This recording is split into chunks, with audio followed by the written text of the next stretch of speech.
Welcome to another week of the RFHL podcast. Hope everyone's doing well. We are coming up on our final week of first appearances against teams. I just want to go over quick couple reminders, and then I got to bring on our two awesome guests today. First things first, remember to clean up after yourselves. If you play in the 9:30 game, please help pick up after the 9:30 game. Secondly, be mindful, protect yourself. People are getting hit with sticks out there. Wear your gear, wear your cups. You know, no one wants to go home with any serious injuries. And lastly, keep your eyes and ears open for any more information to be announced in the next couple of weeks regarding awesome things like the Winter Classic and the end of year awards. With that being said, I want to bring on our guests. We got a really cool experience for this show. We've got a year one vet and someone playing their year one. So first things first, Bill Smith, how are you doing today? I am just lovely, sir. I love the balance of a rookie and an old man. This is tremendous.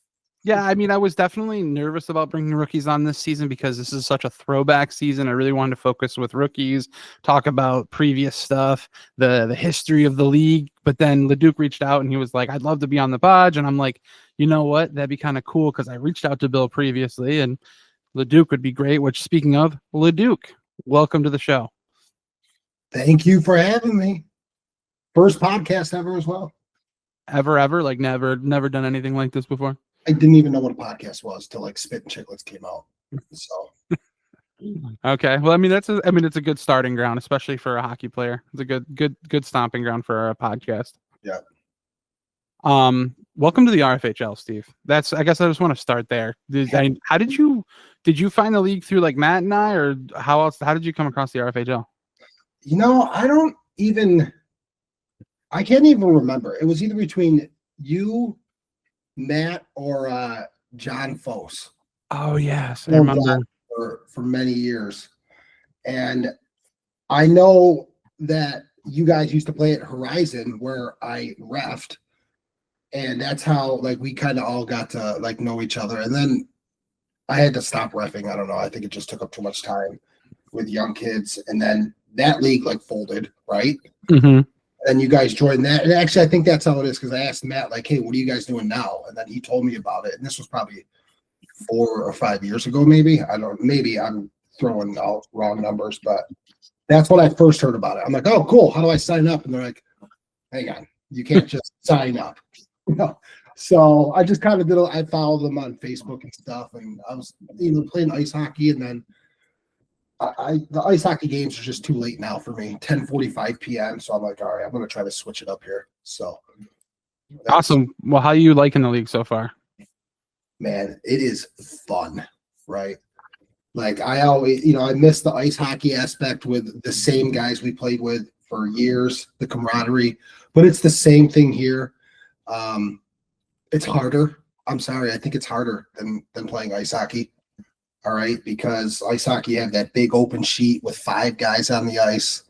This is in an elementary school gym with 3 people, and you're just running nonstop. And I'm not a runner, so it is awesome. I think they do a great job. Like Sweet and everything running it, and it's just a good bunch of guys. Not once, I've watched some of the games back and even watched some before and after like my games. Not once have I seen like any altercations or anything. It's just a good bunch of guys. So that's kind of like that solidifies it for me right there. Everybody gets it. That's kind of what I've preached since I joined the league, and I feel like I've I'm building a referral list for myself of people I've brought to the league, and everybody I talk to that I try to convince to sign up. It's been that way forever. It's a great league where the competitive level is there, the camaraderie level is there, and everything stays on the floor. And I've never even seen bad blood on the floor, but it always stays in the gym. It never, the second that third period buzzer goes off, if there was any kind of arguments or disagreements, it always ends right there. You go in the cafeteria and you're just two friends chatting in the cafeteria right after the game ends. Bill, how do you feel that the league's kind of changed over the last few years? I feel like, at least for me, I've only been in the league. This is my 8th season.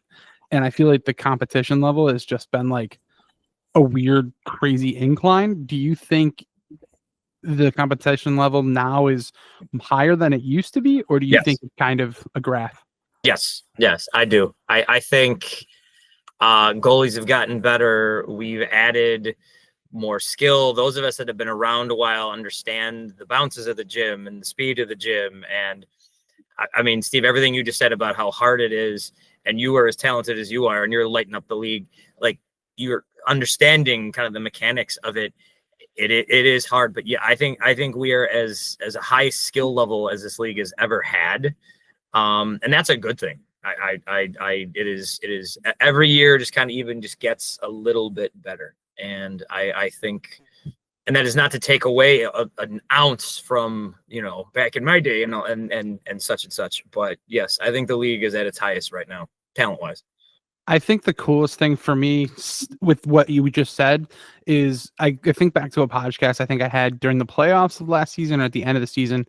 And I think I had Sweet and Haran on the podcast. And it's really interesting to me that there is a high level of skill right now in the league, but half the people that are in this league never played hockey until they played in this league. And that's what makes it cool, like really interesting to me, is there's a handful of people that never really played organized hockey. They played street hockey here and there, like I think Haran's a fantastic player. And when he told me he had never really played like legit hockey before coming to the RFHL, I was like, what? Like never? Like, it's just, to me, that's what makes it really cool that we have such a great cesspool of like talent skills, but they all almost start to like, it gets increasingly better. There was a wave of players, Jeremy and Sweet and a few others that did the Never Ever League at Bill Gray's, and there was a second wave of us that did it as well, and I was in that second group, and that was the first ice hockey experience I had, and that was years into this league. Really? I played pickup, I'd played roller hockey, whatever, but I didn't do ice at all until I've been doing this for 10 years. So I'm in a similar boat with whichever of the characters you were just mentioning. So and that's kind of speaks to the mix. You've got as talented an ice hockey player as is on the screen right now, and you've got a schmuck that would just, play street hockey on tennis courts growing up in Buffalo in the wintertime. Yeah, I mean, I think it pays to prove what this league has done as far as just expanding people's horizons and their interests and their talents. And I think it's awesome. And again, I will always preach RFHL to people. I love wearing my RFHL merchandise, and people ask me about the league because I know Sweet will always say he loves, if anybody asks about it, he'll sit down and have a 30-minute conversation with them about the league. And I feel like I've become the same person. Like, if you see me in public and you ask me, what is your shirt for? I light up like a Christmas tree, and I just start talking about the league and the gym and the stats and the draft. And it's just, there's no league like it, and just a great league. It's hard. And Steve, I'd love your perspective on this. It's hard. And I don't want to kind of just repeat what you just said there, Mr. Mayor, but it's hard to describe this league to other people in terms of the character and in terms of the camaraderie, and just, we announce every game. When I explain that, oh yeah, every game is streamed, we have broadcasters, I get sideways like, what is this, floor hockey in a gym? Yeah. And it's kind of, and I've been there since day one, so I'm just kind of immersed in it. But I mean, Steve, what is, if you explain to anybody, oh yeah, I'm playing floor hockey on Wednesdays, how do you describe this? I had this conversation like last night at a Halloween party. My buddy, who I used to play men's league with, he was asking me if I'm still playing. I'm like, I am, but I'm not playing ice hockey. He's like, whoa, what are you doing? He's like, are you playing NHL 2026? I'm like, no, dude, I'm playing in this floor hockey league. He's like, what? And I was kind of telling him about it. And he's like, oh, well, how do I get in? And I'm like, listen, this is like a sacred league. All right. Like, it is not easy to get in. I think I tried for 3 years and timing just didn't work out. And then I go down the list of what they do different than essentially every other league, other than what, the NHL, right? To where they're doing play-by-play, they're doing commentary, they're keeping stats, they are giving out awards. I even went as far and told them that I had to go to a rookie game, right? So some of the captains could be there and watch it. And then he's like, oh, great, that's cool. I'm like, yeah. And then they did a live draft after. He's like, dude, he's like, this sounds so awesome. I'm like, it really is super cool. And, I can see how, like, if there's going to be certain people you explain what I just did and how the league runs, they're going to be like, wow, what a bunch of nerds. This is the coolest thing in the world. It really is. Like, I was never, big into stats and stuff like that. I'm all in, right? Like, everybody, I heard somebody saying something about, like, make sure they get their block shots, right? That's amazing. It's just super fun, and I bought into it, and I think I'd love to just keep playing every year. Oh yeah, I love to hear that. I mean, that's just what the league is, and I mean, like you said, it's hard to get in, but I feel like there's in no way, shape, or form. I don't feel like there's any gatekeeping with the RFHL. It's just hard to get in. That's all it is. I mean, there's just a process of signups. The veterans get a week to sign up. If we don't fill the sign up sheet, then the rookies get an opportunity to sign up. So, that rookie list can be very, very minimal. And then if you get in, you get in. You just got to be ready to sign up. That's it. That's the only difference there. And I think that's just a testament to how fun the league is, right? To where I think the season we're playing in, there were four rookie spots, right? So think about how many players you have. There was 4 of them. Yeah, I think there was 5. 5. Sorry.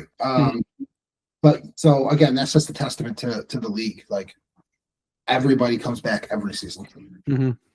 So it's super cool. And by no means did I mean any disrespect when I just said some people probably think of us as nerds. Listen, it is just super fun and hard. Okay, it is hard.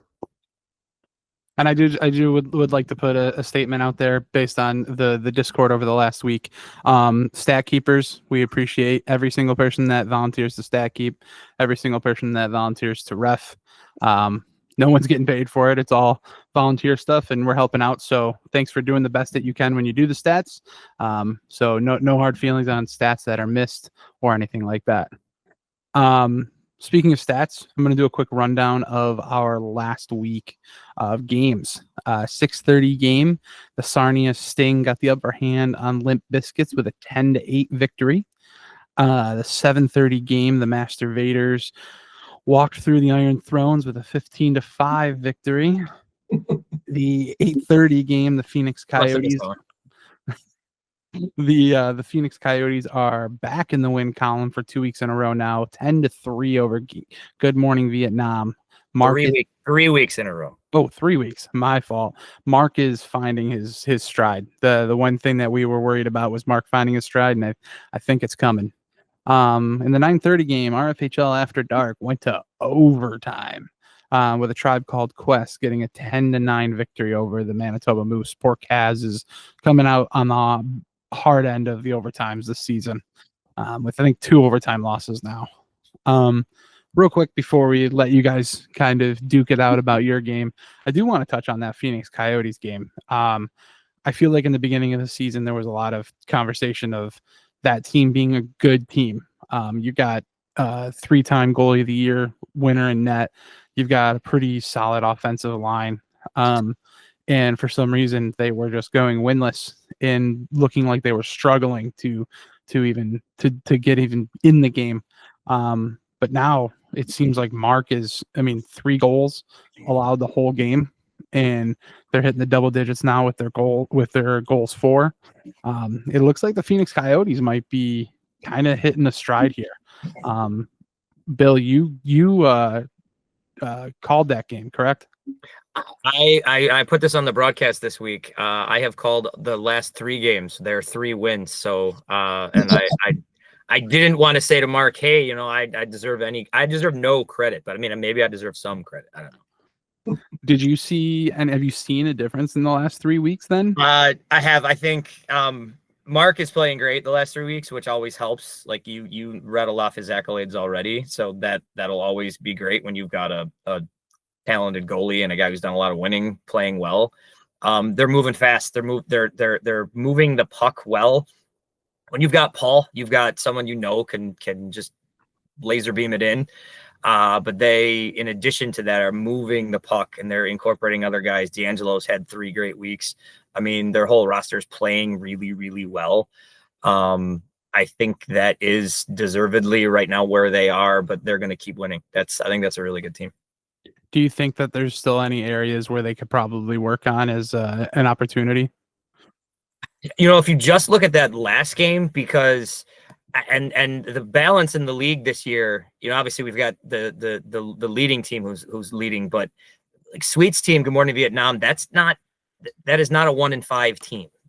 And this past week, Coyotes were really in control of that game, and I think they played a real complete game. They played really well defensively. Kyle was all over the place. You know, you get 2 guys that score 4 goals, and Paul wasn't there. So I think that is a team right now that is very, very hot. So if you look at their last game, I don't think there's much, if any, of a weakness there. I'm sure they could find nitpick. We all can. Everybody can nitpick their own things, but they're playing well. Gotcha. I wasn't asking you if they had any weak areas because we're playing them this week. I promise you. That wasn't why. and I wasn't not giving weaknesses because my thing is kind of liking everybody. So, but yeah, that's fine. That's fine. Perfect. Good. So before we move on too much further, Steve, you guys had another monstrous victory. Is there a recipe to your guys' madness? Why you guys are just kind of seemingly controlling every game that you play right now? I don't want to necessarily say there's like a recipe for what we're doing. I think that we've noticed, the 3 rookies, that every single team we play, they come hard, and that's every game too. Like not just playing our team, but like everybody plays hard, right? So I think what we started to do, and it's not like we got together and said, hey, we got to do this, but we try to slow it down a little bit. Wait, you guys don't get together and practice on Monday nights? Well, no, Tuesday nights we practice. Okay. And then we have team meetings at the retreat. No, but we try to just kind of slow the game down and then wait for the chance to move up the, I want to say ice, but move up the court, right? And we also try to spread it out as well. It's not that big of a gym, as we all know, so you have to use that to your advantage. Even if you don't have anything, put it in a corner where somebody can run to, right? So that's what we try to do a lot. We always try to keep a guy high, right? And this isn't stuff that we're like, hey, let's keep a guy high. It's just natural, right? With our 2 stay-at-home defensemen we have with Kurt and Fish, they're always staying high. So it's a good outlet for us to use when we're, in the offensive zone, trying to get the puck out and, trying to get the puck to the net. They're always high. So. Solid. Bill, how did you guys feel during your game? I think I would probably have an analysis like a lot of 6 teams that have played that team, is that there's just so much skill and it doesn't stop coming at you. You guys have a loaded roster, and that's unique to this league, and it speaks to 2.0's preparation coming into the draft and the group he put together. Getting the current, let me look at the numbers here. Where is it? The 4th leading scorer in the league, or 3rd or whatever he is. Getting Chris in the 4th round that is a crime. And shame on all the other captains for skipping that guy, because the roster that you guys have is something that is very unique to this league. And that's something that's great about this league is the redraft every year. You tend to get balance. So the fact that you guys are as top heavy as you are is unique. It really is. Yeah, Chris, I can't believe that he's not. I mean, he's a rookie for a player, right? Or did he? Somebody said he played goalie before. I think he had a spell in the summer, and Winter. that was winter. Sorry, He played goalie in the Winter Classic, I believe, with George Kuhn. And maybe subbed on the court in Gates in the summertime. I may be misquoting that, so forgive me, but that's his experience. Yeah. But where he and everybody on your team benefited was missing the rookie game, and he just slid, and here you guys are, kind of with an excellent roster. Yeah, he is a stud. You're hard to play against, and again, the 6 teams that have lost to you all know that you're hard to play against. Wow, that's the same goes for us though. It's still hard, like, because everybody is always moving, right? It's almost hard to stand still, right? With how the play is similar to like ping pong, right? It's just back and forth, so it's hard to stay still. So that's why it's like everywhere you move, somebody is on you, right? And I've also noticed, I don't want to get too far off track, it is incredibly hard to get a quality shot on net because it's small and everybody's blocking shots, right? And it's just incredibly hard to get a quality shot on net. I mean, I only do sometimes, but yeah. That's the chaos of the league. And I mean, I know there was a conversation on the last podcast I did of trying to figure out a way to maybe take shots off the freeze out of the game, because that kind of can throw off a weird balance. But I mean, that's just part of the RFHL. It's the chaos of it. I mean, because sometimes that shot off the freeze, I've seen multiple times bounce right off the defender and go right in the net, and like it just backfires on you. So you got to find ways to move the puck around. And I mean, talking about moving the puck around, I'm looking at the stats. Steve, you've got, I mean, obviously I'm just going to assume probably going to be a Rookie of the Year candidate here. Obviously out of the top 5, there's only going to be 5 nominees, but I mean, you've got an insane you're leading the league in points, but like the balance that you have right now with goals and assists is great. Like 23 goals and 17 assists is just like a wild balance on how well you're leading the league right now. Well, I appreciate that, right? But it is, that's again, just a testament to like the players that we have. Like I feel as if, I can give it to anybody. And same with other players on our team. They can give it to any one of us and they know what to do with the puck, right? So whether we don't have anybody in front, we can throw it high to one of the defensemen, or I could simply pass it to Chris and he'll just go down and shoot. And same with Fos as well. And Shane as well. Listen, Shane is a very underrated player. Yep. That kid is sneaky good at floor hockey. All right. What's funny about that is I feel like the guy's been on the last 3 cup winning teams. And I think in each of those seasons, someone says, "Oh, Shane is underrated." Like there's going to be a point where we just realize, no, he's good. He is. He's in the right spots at the right times. He's not afraid to like get in like the dirty areas. He keeps his stick on the court or on the ice, right? And that's the way to do it. Dude, I told Shane, I think it was either after game 1 or before game 1, and the biggest thing that I've seen over Shane over the years, I've played on his team a couple times. The biggest thing that Shane needed to work on was keeping his stick on the court. He'd always keep his stick up and then he wouldn't be ready when a quick pass would come to him. And I told him, I think it was after week 1, I said, this is the team that you get to all your focus this season, keep the stick on the court. And I guarantee you, if you put yourself in the right spot, somebody on that team is going to find you and it's just going to bounce off your stick and go in the net. You don't even have to shoot it. I was like, this is the season to focus on it. And clearly he's been doing it. Yeah. And like, as long as he does that, yes, people are going to start realizing this dude's not a 7th round, 6th round pick. He's going to start sliding up the ranks here. Yep. And he runs. And he's just a good guy too. Oh, it's a great guy. Great guy. So at the end of week 6, we're going into week 7. We're now approaching the final week of teams we have not played. Standings right now is Master Vaders are 6-0 at the top of the league. Limp Biscuits are 4-2 and second in the league. And then we've got a lot of chaos going on in the middle. Phoenix Coyotes and A Tribe Called Quest and Sarnia Sting are all 3-3. Manitoba Moose is 2-2. The Iron Thrones are 2-4, and Good Morning Vietnam is 1-5. We're coming up to the final 4 weeks, and as we come into these final 4 weeks, after this last week 7, we're going to be playing 3 teams we've already played against, which kind of brings up my question of the podcast for you guys. I'll start with you, Bill.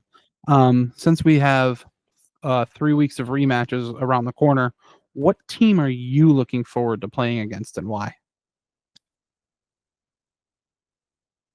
I'd love another shot against Good Morning Vietnam. I think and frankly, I think that again, that record of theirs does not reflect the talent on that team.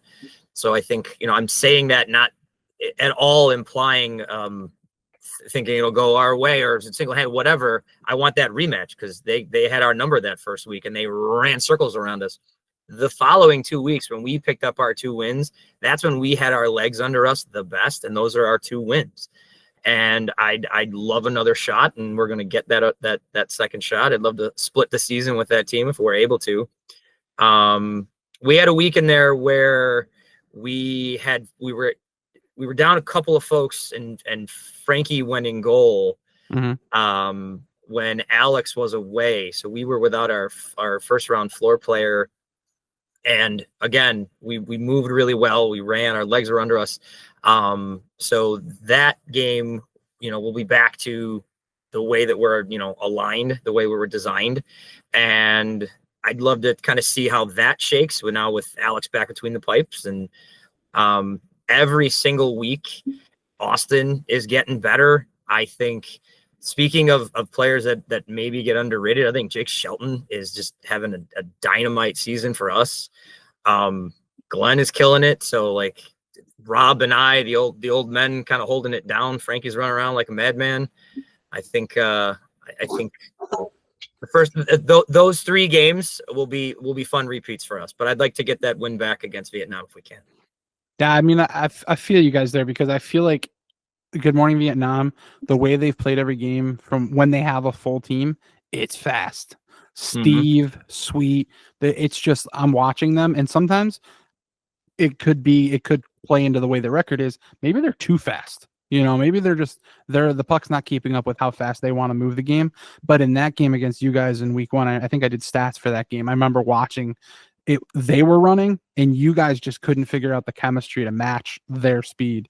But then you guys started clicking after that. After week 2, week 3, I did call the game when Frankie played in net, and you guys, the chemistry you guys had in that week was just fantastic. You guys just played great. So, I mean, take the chemistry you guys have built over the last 6 weeks to bring into a rematch of the Good Morning Vietnam. I think that would be a great game. I agree. The second week against Brad's team, Manitoba, or I guess that would be the Moose, we found our footing. We were able to run a little bit better and kind of felt good on that one. But they're going to come right back at us looking to split as well. So another one that'll be fun. Awesome. Steve, I mean, I know you guys haven't had a loss yet, but is there a team from the first 3 that you played that you're looking forward to playing against again? While Bill was talking here, I was kind of looking over the schedule. I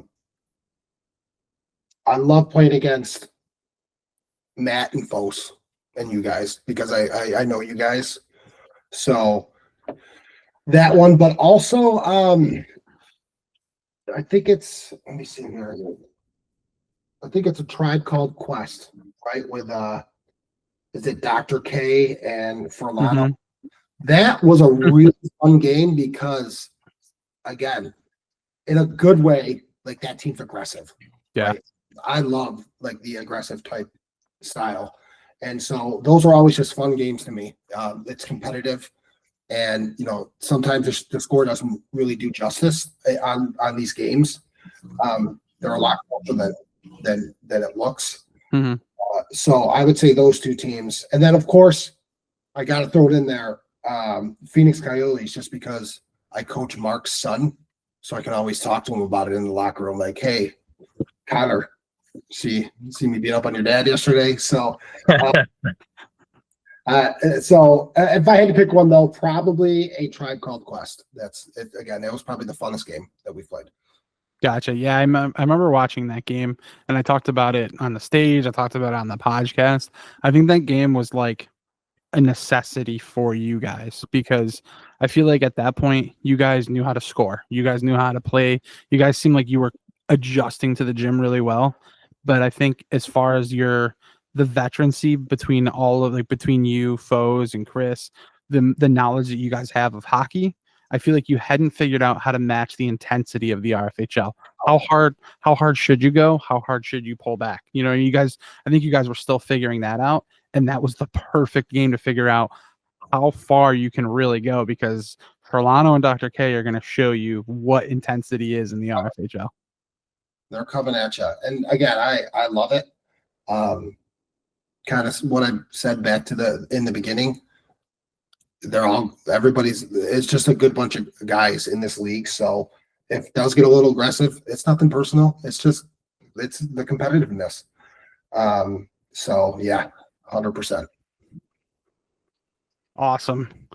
Well, I'm definitely looking forward to our rematch, to be honest. I feel like I got snubbed. I got to play 40 seconds, and then after that, it was kind of a blur for me because I had popped my ankle like in that first 40 seconds of the game, and I tried to play the rest of the game, but like I could barely even move, and it was a blur. So you scored though, right? Think about it. If you played the whole game, how many goals you would have scored? You scored 40 seconds in or something like that. Yeah, maybe it could have been a different game if I got to actually play. So that's why I'm looking forward to that rematch, and I feel like our team's kind of starting to get a good gel. So I'm excited to see how that game will play out. Hey, Mr. Mayor. Yeah. I need to go dark for about 1 minute. I don't You know. got it. I don't know if you pause or if I just bail for a second. I'll be right back. No, if you mute yourself, you'll be fine and you'll be all right. I'll be right back. Cool. One thing I guess I'll talk with you about, Steve. And I feel like I talked about this on previous podcasts. I hadn't talked with Bill or you about this, but is there anything that you kind of do, like game day rituals, things that, like, I wouldn't even call them superstitions, but things that you do every week that you continue to do, like same socks, eat a certain meal, anything like that? No. I mean, in terms of like meals, no. I'm like the unhealthiest eater ever. I'll have like a large Carbones pizza before a game. But I have always, I guess one thing I do is I always get a Pedialyte. I don't know why, right? Okay. That's one thing I always do is right before the game, I'll stop at the closest gas station. In this case, it's the 7-Eleven there, right? And I'll just grab a Pedialyte, or I think it's like the 7-Eleven brand of it. But yeah, other than that, no real superstitions, I guess. Okay. What about you? I mean, not really for me. I definitely, depending on if I start winning, it's definitely it's weird. I always debate on like the undershirt that I wear. I like it. Yeah, there's usually if I realize I've been winning the last couple of weeks wearing this certain shirt that I wear under my jersey, I'm gonna wear that this week. That's something that I usually do. But if I lose, then I scrap it. Got to wear a different one. Switch it up, yeah. Yeah, start fresh. Fine. You wash the shirt, or I mean, you got to keep it. I do wash the shirt. I do wash the shirt. Okay. Yeah, got to rinse and repeat, kind of like a baptism. Got to be fresh and ready. That's a good analogy. I like it. But yeah, no big superstitions on my end. All right. Well, before Bill gets back and I jump into something completely off base with the RFHL, you got 2.0 as your captain. I got to play an awesome season with 2.0 where we went on a championship run and won the whole thing. I love playing with 2.0. I think he brings a lot to the game as far as game planning, prep, just communication. How you enjoying him as your captain for your first season? He is great, and there's the reason why he's hilarious, right? Because as you know, right, you were on his team before. I think it's like every Tuesday he sends out in the Discord a full-on scouting report. I'm talking like this. You would think he'd work in the NHL with how he scouts everybody. It's amazing. So I mean, we're down to the T on every single player. Every single one of you has a line item every time of how you guys play, stuff like that. And also it's crazy because he's playing goal, right? Obviously throughout the game. Yeah. As soon as the period's over, he's telling us like, hey, one thing I've noticed. So like he's playing the game, but also like mentally taking notes to relay to us during the periods. So he is one of a kind. I'll tell you, I think that's the only thing I can say about him. He's one of a kind. And he makes it fun, right, for our team. I think that first game he brought one of his sons like Darth Vader swords, and now like we give that out to the player of the game, every game. So he just makes it fun, and it's just another reason why this league is great. That's awesome. I love to hear. Like I had a feeling. I think you landed in great hands for a first captain, and I mean, I love Matt, and I love being on a team with him finally, and having him be my captain. But I got a really good feeling that I think 2.0 is riding a really good role right now of potential captain of the year award. Just because I feel like he took on 3 rookies, and he knows how to run a team, and clearly 6-0 right now. I mean, not just to disregard the talent you guys bring, but obviously he's putting together a team and communicating things, and you guys are bringing it every week. So yeah, he's playing lights out. He is. And his goaltending, yes, another thing, and that was something I feared after I watched you guys in week 1 and week 2, because I remember I've played with 2.0 before, and I known him as a goalie only before I knew him floor, and I knew he was a really good goaltender. So I just knew if you guys are playing how you're playing on the floor, and 2.0 starts clicking back to classic 2.0, that's going to make it even more dangerous, which clearly it has. All right. Well, now that we got Bill back, I've got one last question for you, and it's a barn burner. It's nothing serious, nothing about the RFHL. I had this conversation with Matt actually, and I was like, you know what? I want to know what other people think, because it's kind of important, but it's not at the same time. And I'm going to preface this with, do you guys like cookies? Yes. A good old chocolate chip cookie. Do you guys like a good old chocolate chip cookie? Yes. All right. Who doesn't? So we're starting there. Now, the most important part of this question, I'm going to start with you, Steve. Do you like a crispy chocolate chip cookie or a soft chocolate chip cookie? And the only answer should be soft. Boom. Right. Bill, now on to you. I don't know about the only answer, but I would prefer a soft chocolate chip cookie. You offer me both, I'm taking the soft cookie. Yes. Sure. There you go. Great. I mean, unfortunately it turned into a very soft, easy conversation, but that's exactly what I was looking for. I was hoping to hear that. I mean, anybody who is watching the pod, comment below, talk in the Discord. What do you prefer, a crispy or a soft? And I bet you it's going to be soft every time. And if it's not, it's going to be a shocker. And I mean, I could do crispy. If you give me crispy and that's my only choice, you better be giving me a tall glass of milk, because I'm going to have to soak it for like a solid 45 seconds every bite. Well, I feel like the only thing better than a delicious crunchy chocolate chip cookie is a delicious soft baked chocolate chip cookie. Like you're talking the alpha and if we go beta or alpha 2, I don't know. Yeah, a nice like an Insomnia. I don't know if you guys have ever been to Insomnia cookies, but a nice soft cooked, like right off the oven cookie is just that is delicious, absolutely delicious.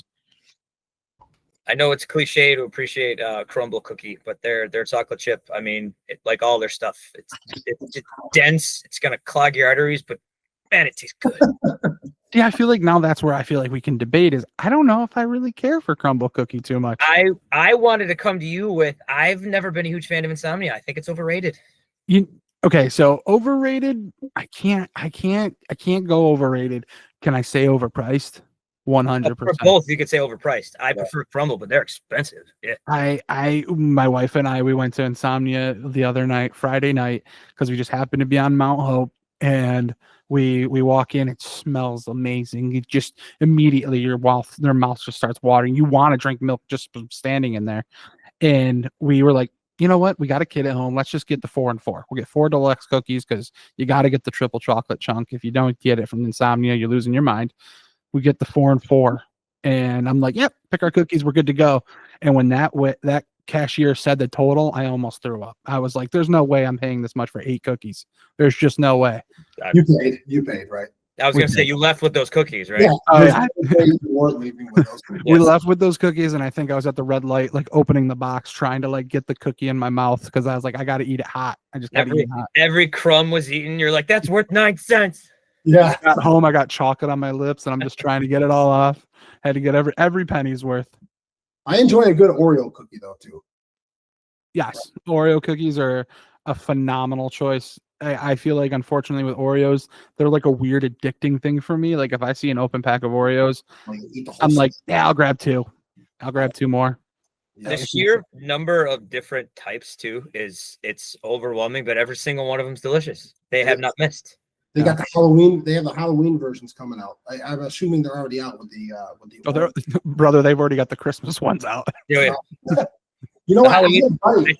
Oh, go ahead. I'm sorry. I was gonna say I think they released the Halloween ones on like July 4th. They're ready. Brock, I had a buddy, and it's. I urge everybody to try this. He freezes his Oreos. Okay, and then like that's how he doesn't leave them in the pantry. He leaves them in the freezer. Okay. I did it. I'll never not do it. Right. Just try it. It just tastes better. I don't get it. I don't know why. Try it. It's very good. The cookie baking for the holidays that comes up. My beautiful wife, whose name appears here, so there's no exclamation point. It's not my name. I apparently clicked on the wrong account, but I'm staying with it.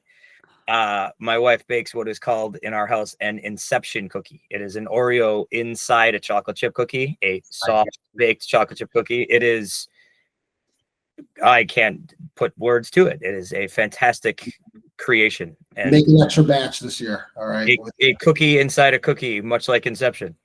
Yeah. Ooh, that good. Sounds dangerous, but delicious at the same time. That's dangerous. Yeah. Ooh. Sound fantastic.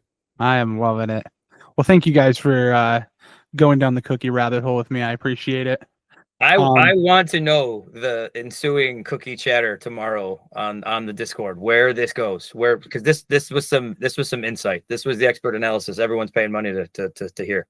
It's got to be the biggest debate in the general chat. No one's going to be talking about the upcoming games. I mean, we can talk about them if you want. We got 4 games to talk about that are coming up. We can do a quick preview if you want, but I think the biggest chatter is going to be crispy or soft cookie. That's going to be what it is. And preferred cookie. I mean, maybe you don't like chocolate chip. Do you prefer chocolate chip oatmeal? Do you prefer, I don't know. What's your backup cookie if you don't have a chocolate chip? Ooh.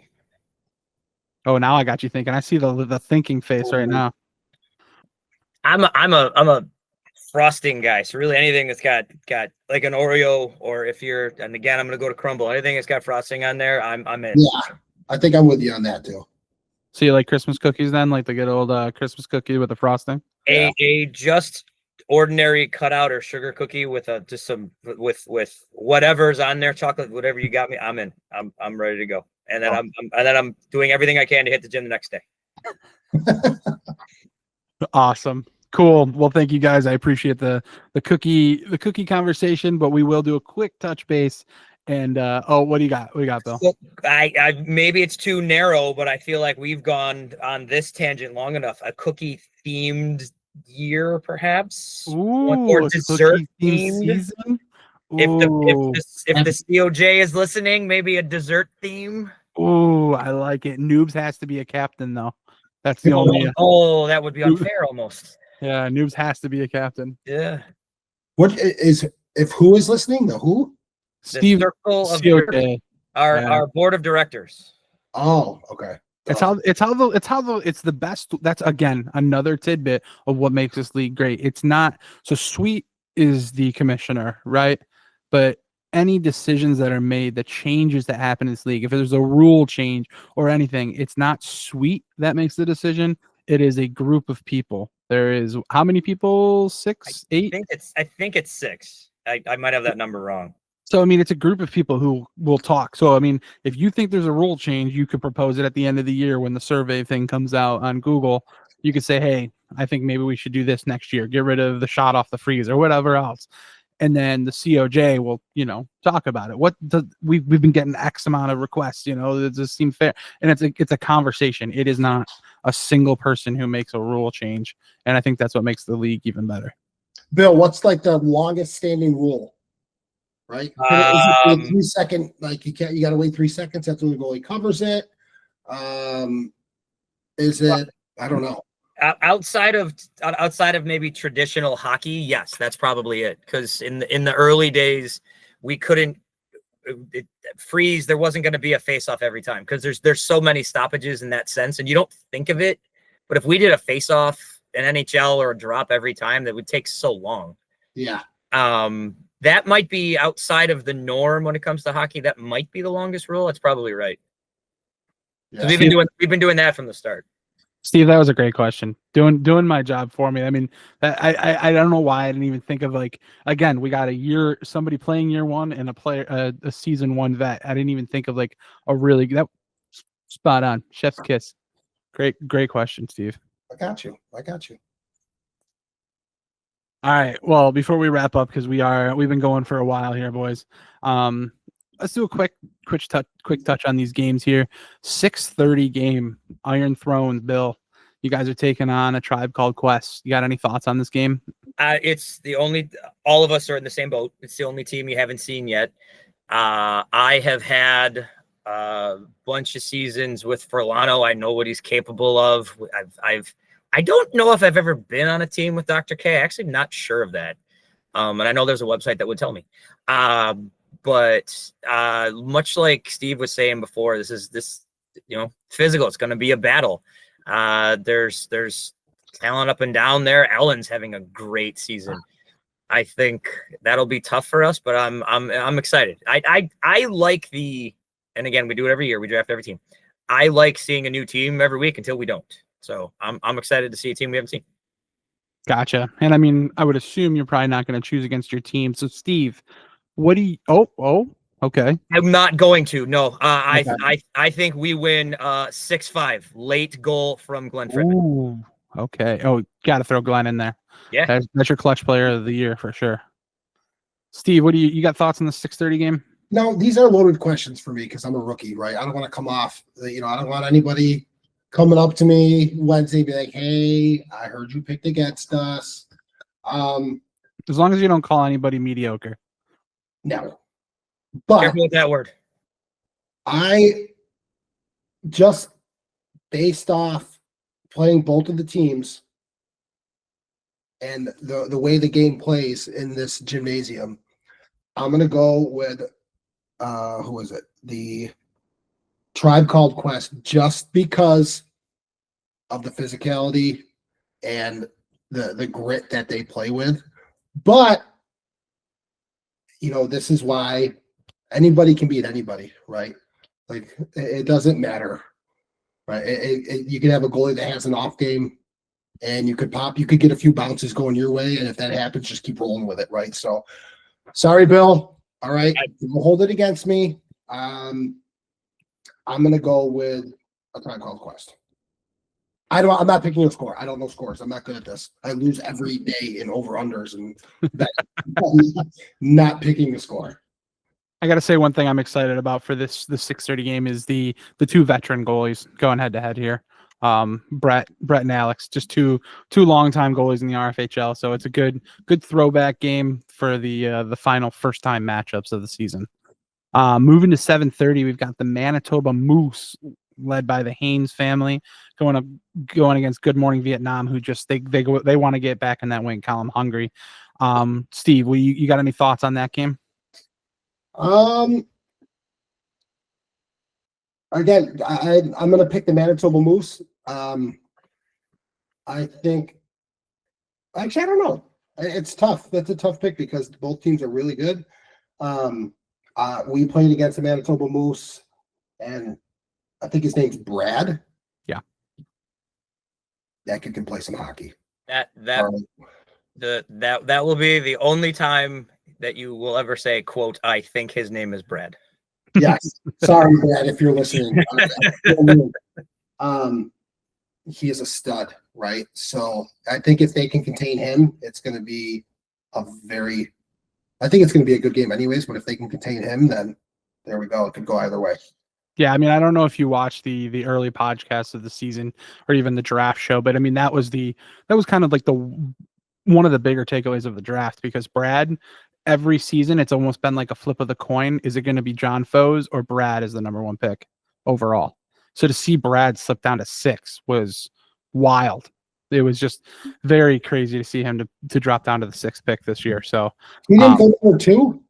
No, I believe you did. You went 3. So that's what, and I remember talking to 2.0 because 2.0 was kind of getting nervous because 2.0 all the way up until draft day was dead set that Matt was going to pick you. Matt kind of talked to 2.0. 2.0 kind of knew who you were a little bit. And going into the draft, 2.0 was like, Matt's going to pick Steve. I got to think of who I'm going to pick. But then Matt didn't pick you. And then it went to Mark, and 2.0 was like, oh, Mark's probably going to pick Steve. And then Mark picked Paul. So that's 2.0 was kind of freaking out in the draft room. I guess he was talking to Matt. He's like, what do you guys know that I know? Like, what's happening? Why is he not getting picked? So he went with you because he was like, I'm going to pick this guy. There's no reason why I shouldn't. So, but yeah, I mean, for Brad to slip to 6 was kind of was definitely a talk in the first couple of weeks. That's wild. I'll have to watch that one. But yeah, that's wild because he is a stud. Bill, you got any thoughts on the 7:30 game? I think it is going to be very, very close. I do not think that Good Morning Vietnam will drop a 6th in a row. I think this is a 7-6 sweet wins into overtime. It's going to be tight. It's going to be fun. That'll be a really fun, as good, entertaining hockey goes. That's going to be the game of the night. Do you think you're going to call this game? It's right after mine, so odds are good. I'll try. Yes. That'll be a good call. Moving into 8:30, we've got yours truly with Limp Biscuits going up against Phoenix Coyotes. Bill, what are your thoughts on this game?